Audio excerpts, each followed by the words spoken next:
Aloha, William Ayla, here to talk about some of the significant places on the Waianae coast, starting with some of the boundary markers. So as you enter Waianae from the district of Ewa, the first place that you come to is a mountain ridge called Piliokahi. Piliokahi is the mountain ridge, the first mountain ridge that you come to after passing Kahi power plant. In ancient times, there was a boundary dispute. The boundary dispute was from the people of Nanakuli and the people of Kahi as to where the boundary should be.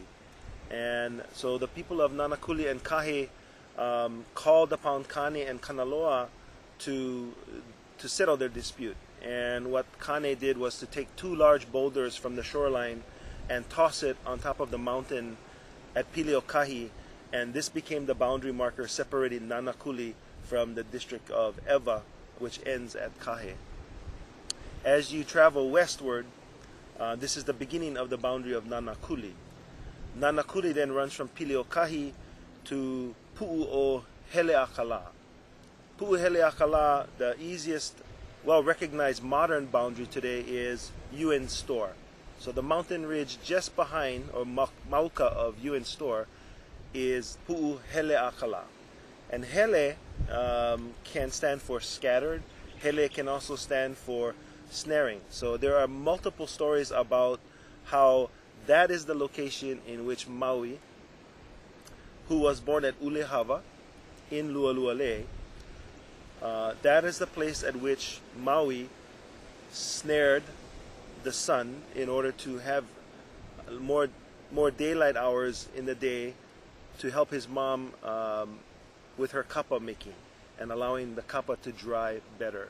What's really neat about that story from Maui is that he would risk being burnt by the rays of the sun in order to help his mom in her kapa making ventures. So it shows how a son was willing to risk his life for his mom. Those are values that I think are very important in the Maui stories. Pu'u Heleakala is also the scattering of the sun's rays. And another story passed on is how in the afternoon, when the sun is in the west and it bounces off of the base of Pu'u Heleakala, the sun's rays are scattered. Heleakala also stands for, or is interpreted as, sort of the path of the sun. So what we have to do is do more research in terms of solstices and equinoxes to kind of verify and observe the path of the sun in relation to Pu'u Heleakala. So from Piliokahi to Pu'u Heleakala is the natural boundaries of Nanakuli. It's the traditional boundaries of Nanakuli. Traveling from Pu'u Heleakala to Pu'u Pahe'ehe'e is the boundary of Lualuale. Within that boundary, of course, we have the many stories of Maui. Garden Grove is the modern area that surrounds the Maui Rock. If you go in twilight hours to Holiko Drake Preschool and park on the side of the road, early evening, early mornings, when the sun's rays are gone, you can actually see the profile of Maui as you look to the east. We have all of these mo'olelo of story. The cave of Hina in the base of Pu'u Heleakala. Here's another physical manifestation of the stories of Maui. As you can see behind me, we have Pu'u Ohuluhulu, which everybody knows today as Maili Point, and Pu'u Maili Ili, and Pu'u Pahe'ehe'e, which is currently sort of hidden by these coconut trees right here.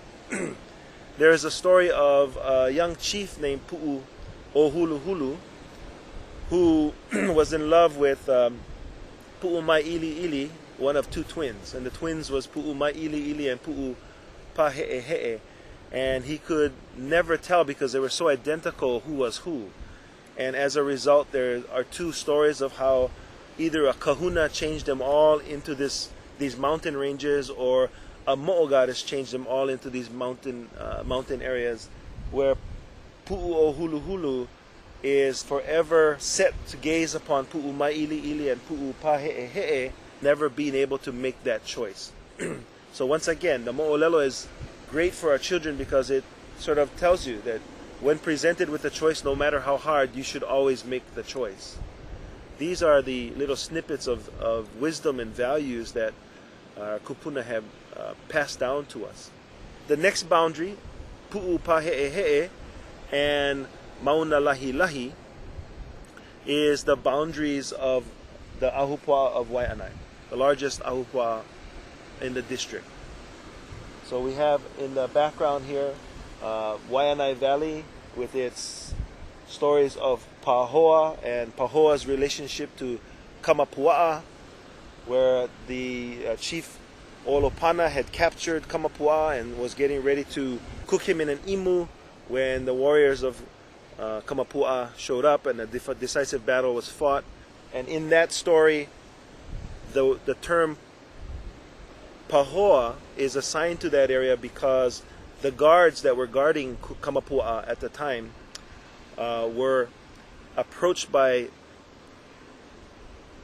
spirits and told of the tales of Kamapua'a.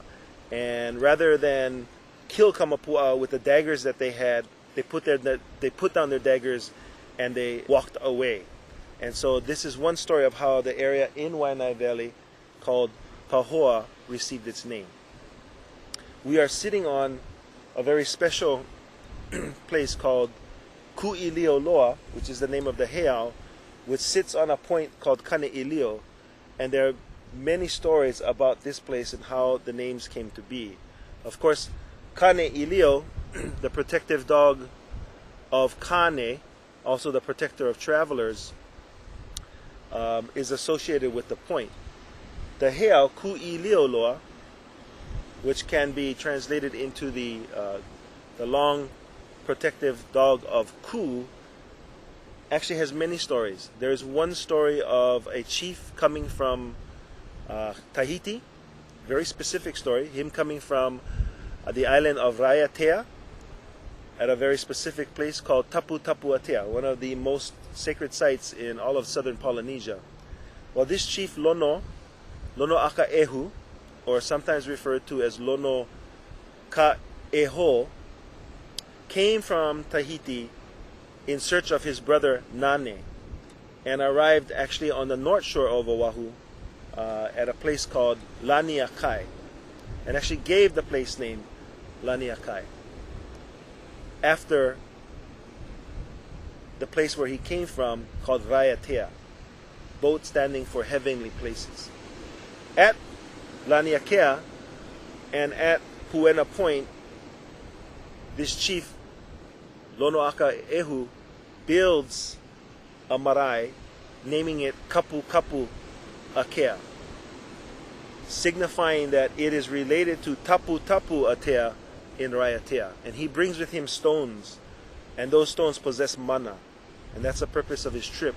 Also, he finds his brother Nane at Tapu Tapu Atea and returns to Kahiki with him, but not before traveling to the west side of the island, seeing this beautiful point called Kane'ilio, and deciding that a heiau or marae should be built in this place because of the mana that is embedded in the aina here. So he brings with him, he sails back to the north shore, fetches some pohaku from Tapu Tapu Atea, and then embeds these pohaku in this heiau and builds this heiau called Ku'ilioloa.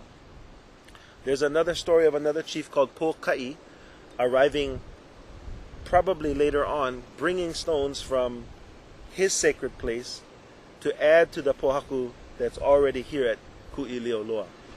Now, Ku'ilioloa translated, of course, means the long protective dog of Ku, but it was really a sort of a symbolic name given to one of the fellow voyagers or navigators on that trip.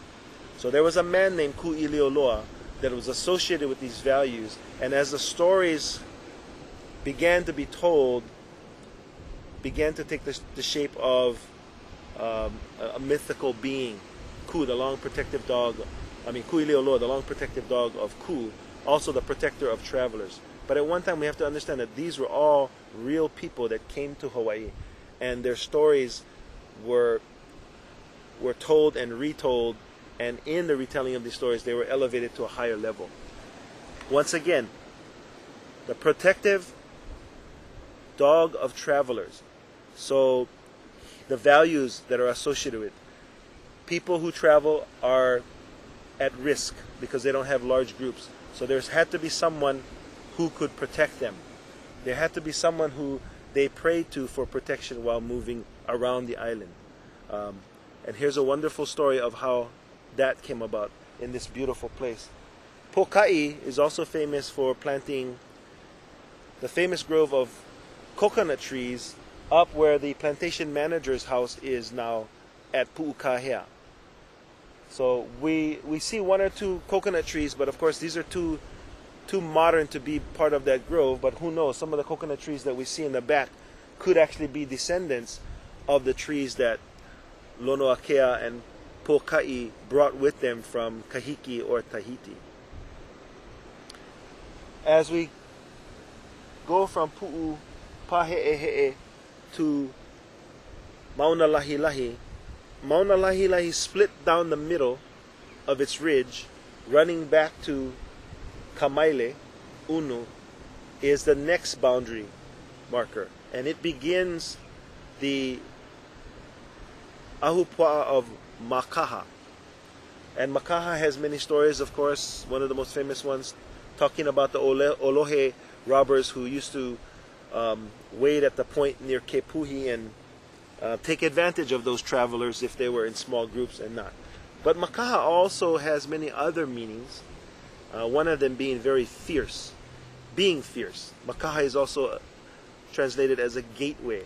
So the reality is that many of these stories are all correct because they all represent what was important to people or what was significant in that time frame, the events that were significant.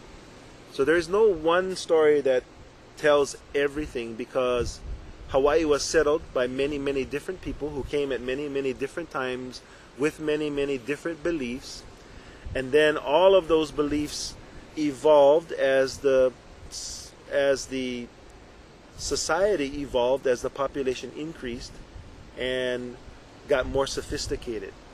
That is one of the reasons why we have many of the Polynesian akua that are well known in other parts of the world. For example, New Zealand, Aotearoa, Tahiti, the Marquesas.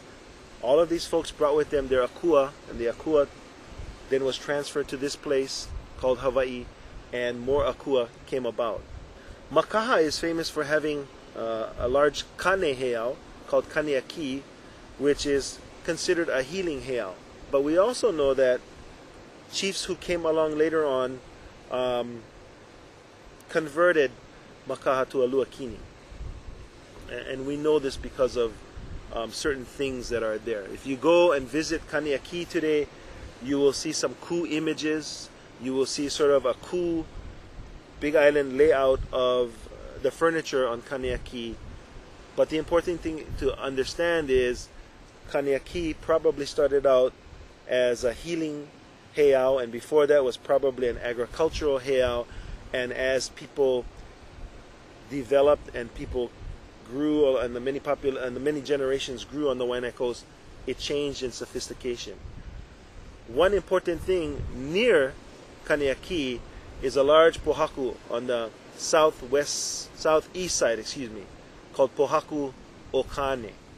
And that Pohaku Okane refers to a much earlier akua, one who is credited with life-giving, one who is credited with the location of water, one who is credited with long life. And so all of these stories about Kaneaki are correct, they just represent different time frames. From the mountain ridge that separates Makaha from Kea'au begins the next Ahupua'a. And if you continue in your westward journey, you'll actually see two more little valleys, one called Kea'au Nui, one called Kea'au Iki. It's unlikely that there were large populations of people living there because the geography of those two Ahupua'a are so small. A more famous Ahupua'a north of that is called Ohikilolo. And Ohikilolo Ohikilolo starts sort of at the roadway that goes up near the what used to be called the First Hawaiian Bank, and now it's the cabins that are associated with the Sisters of St. Francis. So Ohikilolo then goes from that point, traveling northwest, all the way around to this place we called Kaneana Cave. Kaneana Cave is a very sacred place for many people along the coastline, because it is here that it is believed that the first Hawaiians on the Waianae coast originated, and that Kaneana is the symbol of that womb which led to that gestation, which led to the hanau, or the birthing of the first people in Waianae. From Kaneana Cave all the way around to Ko'iahi Stream, of course, is a tiny little ahupua'a called Ko'iahi. And if you look from Makai, looking up Mount Mauka, you'll see this tiny little sliver of very lush green vegetation. Of course, the hunters today all know it as Orange Gulch, because there were orange trees that were planted by people who lived there up until the 1940s. It is also famous because that is a place in the Pele and Hi'iaka chants of having the sweetest smelling maililauli'i in the entire island of Oahu. From Ko'iahi Stream to Punapohaku Stream is generally accepted as the boundaries for Makua, Makua being parent, and the associated story of Kaneana and the birthing of the first people in Waianae. So Makua is very important in terms of the mythology, in terms of the creation stories of the Waianae coast. From Punapohaku Stream all the way to the area where the Kaluakawila Valley, many people don't know what that valley is, but it's basically the valley that runs just on the south side of the Air Force Tracking Station Guard Station. So Kahana Haiki actually runs all the way along that way to the place that is called Yokohama today, but the real name is Keawa'ula. Keawa'ula is the last ahupua'a on the Waianae coast, ending a little bit before Kaena Point on modern maps. If you listen to old stories, it intersected Kaena Point just about in the middle as Mauna Lahi Lahi is separated in the middle and separates Makaha from Waianae. These are some of the boundary markers that we know of today. The reason I bring this up is because there have been overlays of judiciary boundaries where perhaps the judiciary boundary of Nanakuli has been carried to Hakimo Road, but these are modern day applications based upon, geopolitical needs and appropriating populations for various representative type purposes. We owe it to our children and our grandchildren to know where the ahupua'a boundaries that were set by our kupuna. We also owe it to our children to one day go back and restore at the site of each of these ahupua'a boundaries an ahu. Of course, ahupua'a coming from a boundary marker on which a pig's head, pua'a, was placed on a stone altar, and ahu signifying where the boundaries were. From my kua, or my back, all the way around to basically off of the beaches of Maili is a place called Ordnance Reef. And for the period from about 1930 through about 1970, best management practices for the disposal of ordnance, unusable ordnance or old ordnance, or ordnance that failed the quality assurance test, have been to take them out into deep water at the time that they thought was 70, 80, 90, 100 feet, 300 feet, and just push them overboard. As a consequence, this whole area behind us right now is literally littered with ordnance. Waianae will become the first place in October where the Pentagon will actually cut a contract to have someone do a pilot project with remote controlled vessels. What do they call them? Vessels. They call them ROVs, remote controlled vehicles, underwater vehicles or vessels, which will pick up ordnance, put them in baskets, trigger a float device which will bring them to the surface. A boat will tow them to a barge which will be anchored offshore here. That barge will take the ordnance, they will x-ray the ordnance to make sure that there's no white phosphorus rounds. Because once you expose white phosphorus to air, you could have a big problem with fires and the white phosphorus getting on people's skins and burning. So all the ordnance that are not white phosphorus will then be put into a water, they call it a water saw.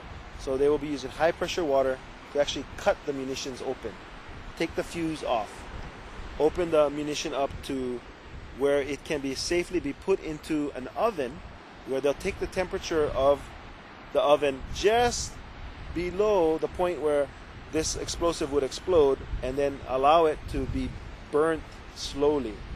Once all the explosive stuff is gone, then of course the shells will be finally cleaned, put into another area on the barge, and then taken to Hawaii metal recyclers to be used. This is the first place in the whole United States that anything like this has been tried, and it is a tribute to the folks on the Waianae coast and some of their political leaders in demanding that this be done.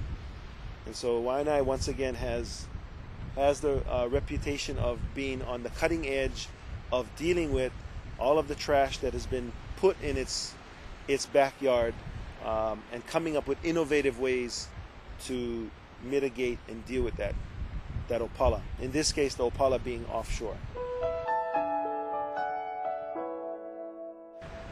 Another important point about this area is this is one of the last places along the Waianae coast that the uaukani actually come and nest and rear their young. So during certain times of the year, you don't see them during the day, but at night they will come back from the ocean to lay eggs. They will come back to feed their young, and then in around November, these young birds then are left on their own, and they begin their journey and learn about the ocean part of their life. So what's important is the uaukani babies have a very distinct cry. They cry just like human babies. So if you were to be wandering around this area at night and you were to hear the cries of the baby uaukani, or what fishermen out here call matori today, they're actually the Christmas shearwater, you would be thinking that you would be hearing the cries of babies. So there are a lot of spooky stories about Ku'ilioloa Heao that are undeserved, and just the physical explanation, not all of them now, we can't explain them all away. The physical explanation is the baby birds that are crying because their moms and their dads, their makua are bringing food back to them. That's another important fact about Ku'ilioloa. But no bird here today. You can tell there's birds around here because there's a kukai on the rocks.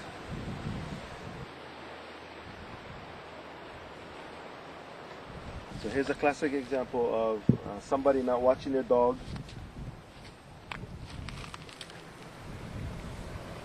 And these birds are very important to fishermen, because if you see a flock of these birds flying very low over the water, that is almost a guarantee indication that there is ahi there. So that's how important this bird is to fishermen offshore. If you see them mix with other birds like terns, the no'io, then chances are that's a flock of aku. So you can almost, you can tell by the types of birds that are flying around what kind of fish are down below. But here's a sad example of This is young or old? This is an adult. So the adult should be here. We're actually raising some young right now, getting them ready to fly off in November and join the rest of their kupuna at sea.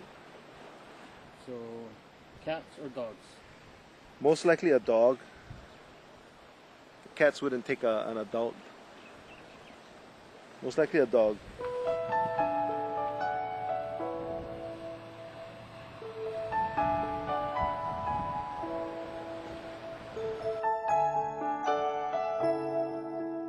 Ku'ilioloa is also a very famous navigational heiau.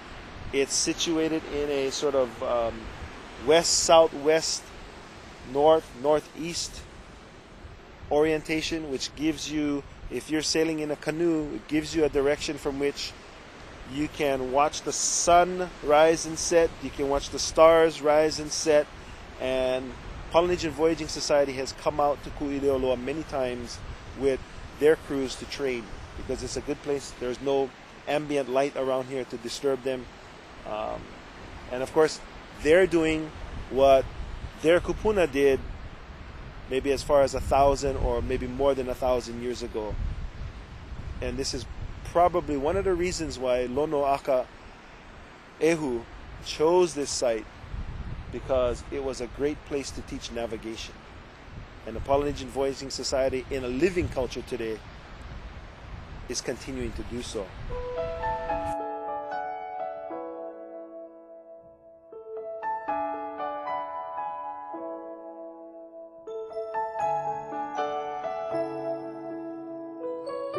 Here we are again on top of Ku'ilioloa Heiau, talking about some of the impacts of military use on the Waianae Coast. This structure that we're seeing and standing on right now in the 1940s, 50s didn't exist. All of the pohaku that you see right now were returned from exile, basically bulldozed on either side of this platform, pushed onto the reef area over there to make room for a radio tower. And this radio tower was used to control planes dragging targets so that anti-aircraft training could occur. If you look at the surrounding reef, surrounding Ku'ilioloa, you find these large remains of cement columns. These were the bases where the cables from the top of the tower and midpoints in the tower would then come down and be anchored to keep the tower in place. And then after World War II, Kane'ilio was abandoned by the army basically, and kiawe trees grew up for the next 10-20 years.